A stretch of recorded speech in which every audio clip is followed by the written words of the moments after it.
வணக்கம்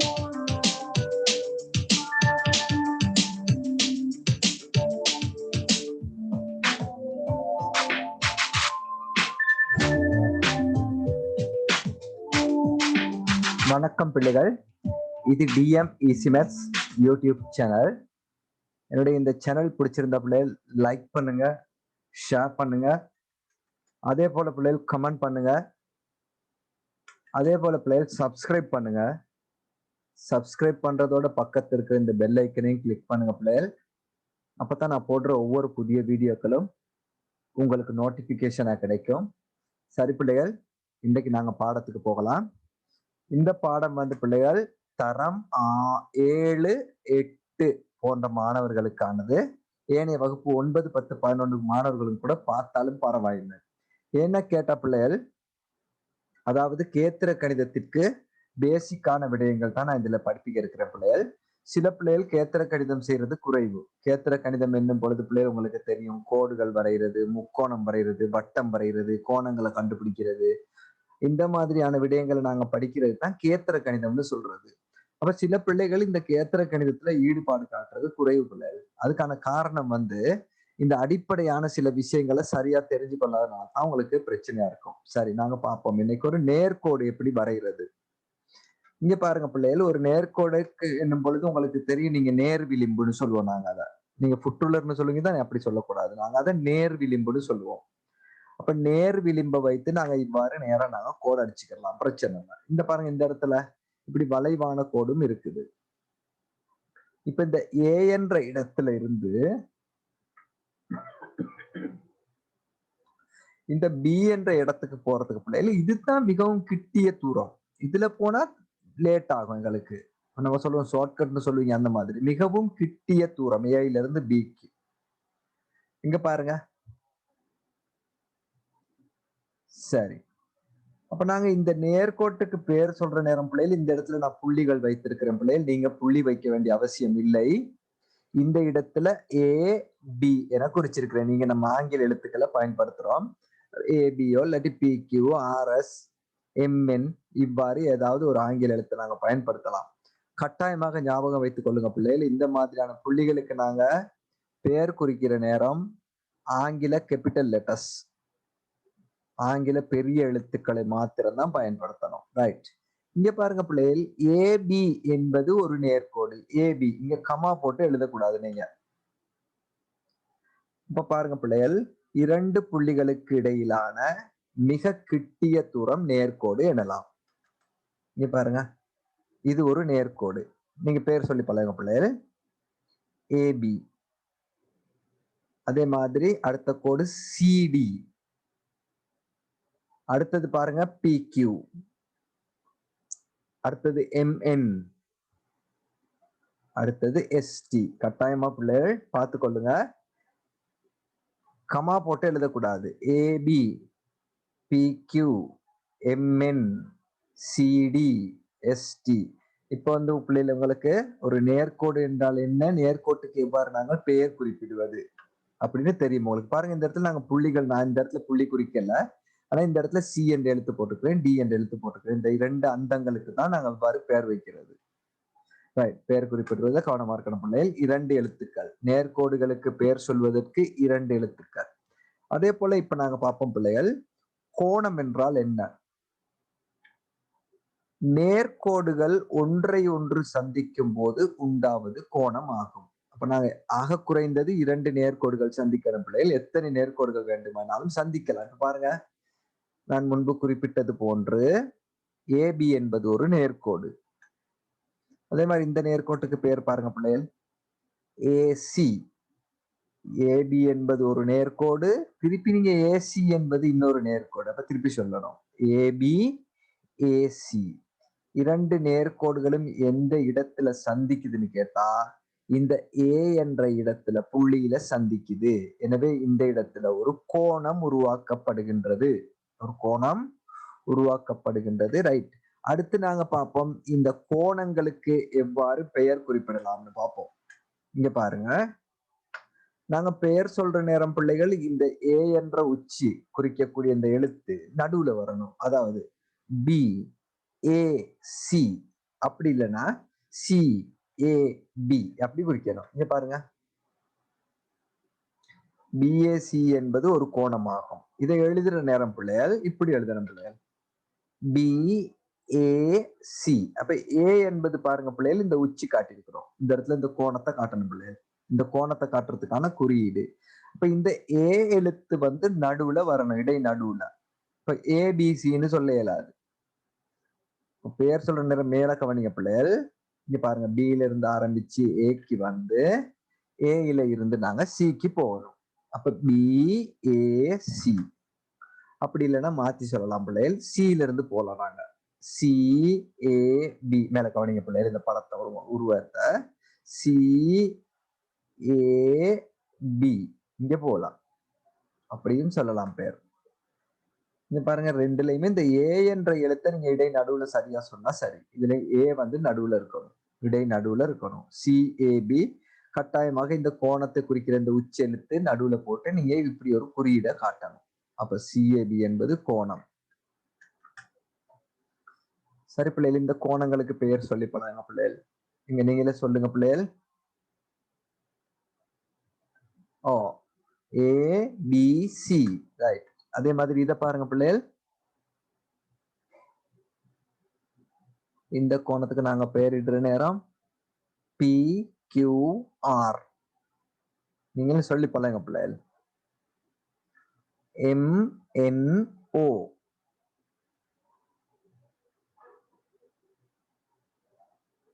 STU. இப்படித்தான் பிள்ளைகள் கோணத்துக்கு பெயர் சொல்றது, ரைட். உங்களுக்கு கோணத்துக்கு பெயர் சொல்ல தெரியும், ஒரு நேர்கோட்டுக்கும் பெயர் சொல்ல தெரியும். இங்க பாருங்க, ABC, B என்ற எழுத்தை பாத்தீங்கன்னா நடுவுல எழுதியிருக்கிறோம். கட்டாயமா இதை கவனமா கொள்ளுங்கள் பிள்ளைகள், இந்த B என்ற எழுத்து நடுவுல வரணும். இங்க பாருங்க, PQR, Q என்ற எழுத்து இடை நடுவுல இருக்கு.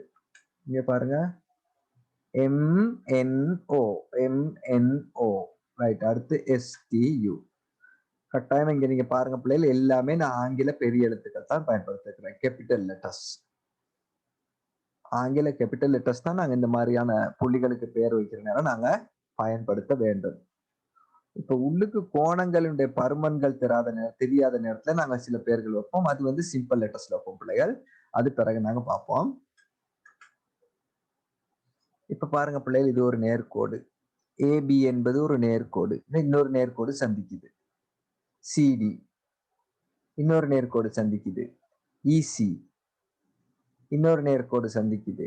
FC, இன்னொரு நேர்கோடு சந்திக்குது. CG.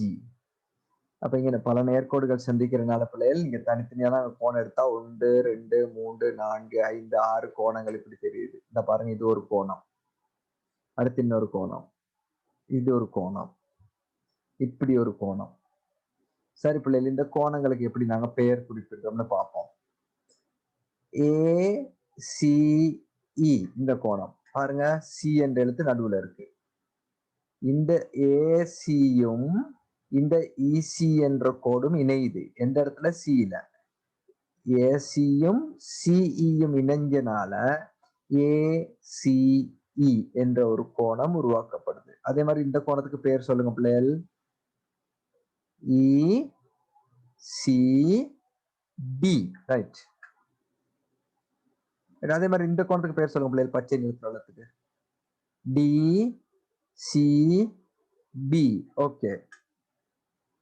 அதே மாதிரி இந்த நிறத்துல குறிச்சிருக்கான பெயர் வந்து பிள்ளைகள் BCG, ரைட், ஓகே. BCG. அடுத்து இதுக்கு பாருங்க, FCG, அப்படி இல்லைன்னா GCFன்னு சொல்லலாம், ரைட். இந்த இடத்த பேர் வைக்கிறேன் பிள்ளைகள், ACF. இப்ப உங்களுக்கு இவ்வாறு கோணங்கள் இருந்தா உங்களுக்கு பெயர் குறிப்பிட தெரியும். சரி, இங்க பாருங்க பிள்ளைகள், இது ஒரு நேர்கோடு AB, இது ஒரு நேர்கோடு AC, இது ஒரு நேர்கோடு BC, இது ஒரு நேர்கோடு CD, இது ஒரு நேர்கோடு BD. இப்ப இங்க உங்களுக்கு இந்த கோணத்துக்கு நீங்க கோணத்துக்கு பெயர் சொல்லி பழகுங்க பிள்ளைகள். சிஏபி. சில பிள்ளைகள் இந்த இடத்துக்கு கோணத்துக்கு பேர் சொல்ல எடுத்தோன்னு இந்த ஏ எழுத்து சொல்லுவாங்க. அப்படி சொல்றது இல்ல. நாங்க இங்க ஆரம்பிக்க கூடாது. ஆரம்பிக்கிறது வந்து இங்க சிஏபி. ரைட். அதே மாதிரி இந்த கோணத்துக்கு பேர் சொல்லலாம் ஏபிசி. அதே மாதிரி இந்த பக்கம் உள்ள கோணம் சிபிடி. அதே மாதிரி இங்க எனக்கு கோணம் இருக்கு பாருங்க பிடிசி. அப்படி இப்ப பாத்தீங்கன்னா பிள்ளைகள் இந்த குறுக்க இருந்த இந்த கோடை எடுப்பட்டனால இப்ப பெரிய கோணங்கள் 4 இருக்குது. பெரிய கோணங்கள் அதாவது விரிகோணம் 2ம் இந்த குறுங்கோணம் 2ம் இருக்குது. சரி நாங்க பார்ப்போம். இதற்கு பெயர் சொல்ற நேரம் ஏபிடி, பிடிசி, ஏசிடி. அப்படி இப்படி கோணங்களுக்கு பெயர் சொல்லலாம். ரைட். இதுல பாருங்க பிள்ளைகள், நான் எடுத்து இந்த கலர் நிறந்திட்டு கோணத்துக்கு டக்கு டக்குன்னு பேர் சொல்லுங்க. நீங்க சொல்லி பழகுங்க. முதலாவது பாருங்க பிள்ளைகள், இது ஏஜிடி. ரைட். இத பாருங்க ஏஜிசி. ரைட். இது அடுத்தது பாருங்க டிஜிஹெச். இத பாருங்க பிள்ளைகள் சிஜிஹெச். ரைட். Very good. அடுத்து இத பாருங்க ஜிஹெச்எஃப். அடுத்து இந்த கோணத்துக்கு பாருங்க ஜிஹெச்இ. ரைட். இந்த கோணத்துக்கு பேர் சொல்ற நேரம் எஃப்ஹெச்பி. ரைட். அடுத்தது பாருங்க பிள்ளைகள் பிஹெச்இ. அப்படி இல்லைன்னா நாங்க இஹெச்பின்னு சொல்லலாம். ரைட். இதுல பாருங்க பிள்ளைகள், இப்போ ஒரு முக்கோணம் இருக்குது. இந்த கோணத்துக்கு எப்படி பேர் சொல்றது? அப்ப நாங்க சில ஆரம்பிக்கணும். இங்க பாருங்க சிஏபி. அப்படி இல்லைன்னா பிஏசி. ரைட். நான் பிஏசின்னு போட்டிருக்கிறேன். ஏ தான் பிள்ளைகள் நடுவுல வரணும். இந்த பாருங்க இதுதான் வச்சுக்கோணும். இந்த இடத்துல பாருங்க, நீங்க பேர் சொல்லுங்க பிள்ளைகள். இந்த உச்சி கோணத்தை காட்டுறதுக்கு தான் இந்த அம்புக்குறி காட்டிருக்கிறேன். ஏசிடி. அதே மாதிரி இந்த கோணம் பிள்ளைகள் ஏபிசி. கட்டாயமாக நம்ம குறிக்கிற எழுத்து எந்த உச்ச குறிக்கிறோமோ அதுக்கான எழுத்து நடுவுல வரணும் பிள்ளைகள். ரைட். நாங்க அடுத்து போலாம் பிள்ளைகள். இது ஒரு நேர்கோடு ஏபி. பாருங்க கோணம் ஒன்று உருவாக்கப்படுது பிசி என்ற கோட்டினால ஏபிசி. ரைட். இன்னொரு கோணம் பிசிடி. இன்னொரு கோணம் இங்க கீழே பிஏடி. அதே மாதிரி இன்னொரு கோணம் இருக்கு பிள்ளைகள் எஞ்சின கோணம் ஏடிசி. சரி. இந்த மாதிரி நாங்க கோணத்துக்கு பேர் சொல்ல நீங்க கொஞ்சம் போஸ்ட் பண்ணி நிப்பாட்டி வச்சுட்டு நீங்க இப்ப இப்படி எடுத்துட்டு நீங்க முன்னுக்கு எடுத்துட்டு நீங்க கண்டுபிடிச்சு பார்க்கலாம். திருப்பி ஒருக்கா பார்க்கலாம். இப்படி பேக் பண்ணிட்டு திருப்பி ஒருக்கா பாருங்க. சரி பிள்ளைகள், இப்ப நாங்க பார்க்க போறது பிள்ளைகள் அடுத்துள்ள கோணங்கள்னா என்னன்னு பார்ப்போம். இது ஒரு நேர்கோடு பிள்ளைகள் ஏபி. இது ஏசி என்ற நேர்கோடு. இப்ப இங்க ஒரு கோணம் இருக்குது, உங்களுக்கு தெரியும். இப்ப கோணத்துக்கு பேர் வைக்க சொல்லி தெரியுமே, சிஏபி. அப்ப இதுல 2 நேர்கோடுகள் இருக்கு, ஏசியும் ஏபியும். இன்னும் ஒரு நேர்கோடு வரைஞ்சனால பிள்ளைகள் 2 கோணம் உருவாக்கப்பட்டுருச்சு. இப்ப இங்க பாருங்க, இந்த இடத்துல சிஏபி என்பது ஒரு கோணம், அடுத்து பிஏடி என்பது ஒரு கோணம். அப்ப 2 கோணங்கள் ஒரு பொதுவான புயம்னு சொல்றது பிள்ளைகள். நேர்கோட புயம்னு சொல்லலாம். புயம்னு கேட்டா நீங்க நேர்கோடை தான் எழுதணும். அப்ப ஏபி என்பது பொது புயம். பொது புயத்தின் 2 மருங்கில இருக்குது. இரு மருங்கிலும் உள்ள கோணங்கள் அடுத்துள்ள கோணங்கள்னு சொல்லுவோம். ரொம்ப முக்கியமானது பிள்ளைகள், இதெல்லாம் பார்த்துக்கொள்ளுங்க. பிஏசி. பிஏசி இந்த கோணம், பிஏடி. பிஏடி இந்த கோணத்துக்கு அடுத்துள்ள கோணம், அடுத்துள்ள கோணங்கள். சரி, விளங்கி இருக்கும்னு நினைக்கிறேன் பிள்ளைகள். சரி, நாங்க அடுத்துள்ள கோணங்கள் பாருங்க பிள்ளைகள். இன்னொன்னு இருக்குது இங்க எனக்கு பாருங்க, நிறைய நாங்க வரையலாம். உதாரணத்துக்கு இன்னொன்னு வரைஞ்சிருக்கிறேன். ஏபி என்ற கோடு, இன்னைக்கு சிடி என்ற இன்னொரு கோடு இருக்கு. இப்ப பாருங்க பிள்ளைங்களால, நான் முதல்ல சொன்ன மாதிரி 2 எழுத்து இல்லாம 3 எழுத்துலயும் நேர்கோட்டுக்கு பேர் சொல்லலாம். ADC, ATP. ஏடிபி ஒரு நேர்கோட்டுக்கு பேரும் சொல்லலாம். நாங்க பிரச்சனை இல்லை. 2 எழுத்துல தான் சொல்லணும்னு கட்டாயம் கிடையாது. இடையில இருந்தா அந்த எழுத்தையும் குறிக்கலாம். ரைட். இப்ப இந்த 2 கோணங்களும் பிள்ளைகள், அதாவது ஏடிசி, சிடிபி இந்த 2 கோணங்களை நம்ம சொல்லுவோம் அடுத்துள்ள கோணங்கள். ஏடிசி, சிடிபி கட்டாயமா இந்த கோண குறியீட்டை குறிக்கணும், கவனிச்சு கொள்ளுங்க. நம்ம குறிக்கிற உச்சி எழுத்து நடுவு வரணும். ஏடிசி இந்த பக்கம் உள்ளது, ஏடிசி மத்த பக்கம் உள்ளது, சிடிபி. ரைட். இப்போ உங்களுக்கு அடுத்துள்ள கோணங்கள் தெரியும், நேர்கோட்டுக்கு பேர் சொல்ல தெரியும், கோணங்கள் பற்றி தெரியும், கோணங்களுக்கு பேர் வைக்க தெரியும். அடுத்து பாத்தீங்கன்னா உங்களுக்கு அடுத்துள்ள கோணங்கள்னா என்னன்னு தெரியும். பாத்தீங்கன்னா பிள்ளைகள் இதெல்லாம் நீங்க நல்ல தெளிவா படிச்சுக்கிட்டீங்கன்னா உங்களுக்கு அடுத்த வகுப்புகளுக்கு போக மிகவும் விருப்பத்தோட நீங்க மெச்ச படிக்கலாம் கணிதத்தை. அதனால தொடர்ந்து நீங்க பிராக்டிஸ் பண்ணுங்க. இப்ப இங்க இன்னைக்கு பாருங்க, பொது உச்சியும் பொது புயமும் உள்ள பொது புயத்தின் இருமருங்கிலும் அமைந்துள்ள இரு கோணங்கள் அடுத்துள்ள கோணங்கள் எனப்படும். நீங்க இதை மனனம் செய்ய வேண்டிய தேவைப்பாடுள்ள பிள்ளைகள், தெரிஞ்சு கொள்ளுங்க அடுத்துள்ள கோணம்னா என்ன. சரி பிள்ளைகள், இந்த இடத்துல பாருங்க பிள்ளைகள், அதிகமான கோணங்கள் இருக்குது, அதிகமான நேர்கோடுகள் வரைஞ்சிருக்கேன். இப்ப நாங்க துண்டு துண்டு கோடுகளா பார்ப்போம். ஏசி ஒரு கோடு, 1 2 3 4 5 6 7 கோடுகள் கிட்டத்தட்ட இருக்குது. இதெல்லாம் இந்த ஒரே கோடு தம்பில் எல்லாம் துண்டு துண்டா பிரிச்சிருக்கிறேன். ரைட். இந்த இடத்துல ஏசிடி, ஏசிடி அடுத்தது டிசிஇ, அடுத்து இது இசிஎஃப், அடுத்து இது பாருங்க எஃப்சிடி, பிசிஜி, ஜிசிஹெச், இது ஹெச்சிஏ. ரைட். இதுல இந்த 2 கோணங்கள்னால அடுத்துள்ள கோணங்கள்னு சொல்லலாம்ல. இதுவும் அடுத்துள்ள கோணம். அடுத்து இது 2ஐயும் எடுத்தீங்கன்னா இது அடுத்துள்ள கோணம். அடுத்து இது 2ஐயும் எடுக்கலாம் அடுத்துள்ள கோணங்களா. இதையும் எடுக்கலாம் அடுத்துள்ள கோணம். இதையும் எடுக்கலாம் அடுத்துள்ள கோணம். இதையும் எடுக்கலாம் அடுத்துள்ள கோணங்கள். சரி பிள்ளைகள், நாங்க இப்பொழுது கோணங்களுக்கு எவ்வாறு பெயரிட்டுக்கலாம்னு படிச்சிருக்கிறோம்.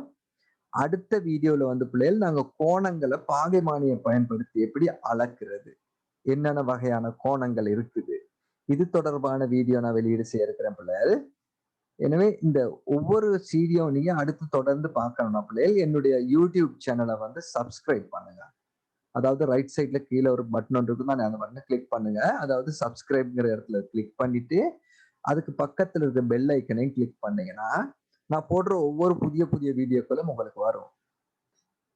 எனவே நாங்க கேத்திர கணிதத்தை இப்படி அடிப்படையில இருந்து நீங்க படிச்சீங்கன்னா கணிதத்தை நீங்க கஷ்டப்பட்டு படிக்கிறதை விட மிகவும் இலகுவாக நீங்க படிக்கலாம் பிள்ளைகள். விருப்பத்தோட படிக்கக்கூடிய ஒரு பாடம் தான் கணிதம். நிறைய பேர் நாங்க கஷ்டம் நினைச்சுக்கிட்டு இருக்கிறோம், அப்படி இல்லை. ஏன் கஷ்டப்படுறவங்க கேட்டா இந்த மாதிரி பேசிக் அடிப்படையான விஷயங்களை ஒழுங்கா படிக்காம போறதுனால தான் நமக்கு விளங்குறது இல்லை. சரி பிள்ளைகள், அடுத்த வீடியோல உங்களை சந்திக்கிறேன். வணக்கம்.